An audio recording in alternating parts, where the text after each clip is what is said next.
বিনিময় করে আইসি আসার পরে আমার বাবা এই জায়গাটা কিনছি। জায়গাটা কেনার পরে আমরা নামজারিও পাইছি। নামজারিটা অবজেকশন সেটা তরুণকান্তি সরকার এটারে অবজেকশন দিয়া স্টে করাইছে। সেটা আমরা পরবর্তী সময় কইছি এটা আবার দেখব দিব। অথচ আপনার নামে কোনো কিছু করছে না। আর ইদানিং তারা আরেকজনের নামে দলিল কইরা দিছে, শুনছি আমি যারা একটা দলিল কইরা দিছে। এটার লেগে আমরা জেলা শাসকের কাছে আমি আবেদনও করছি এবং আমাদের এটা ন্যায্য বিচার করে দেওয়ার লেগে কইছি এবং তাইনে কইছে সঠিকটা দেখব।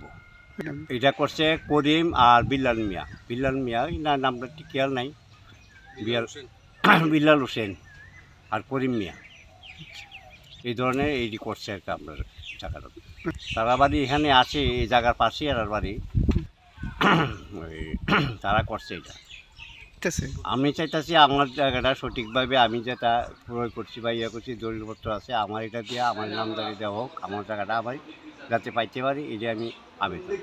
হ্যাঁ, আমাদের কাগজপত্র তারা এই জন্য শুনছি তারা একটা ফলস দলিল বানায় সেটা ফেক দলিল বানাইছে। আমি কোর্টের থেকে এটাতে ইয়ে করে বাইর করে আনছি। এটা আছে আমার কাছে, আমি দেখাতে পারি সব কিছু আছে। এটার লেগে আমার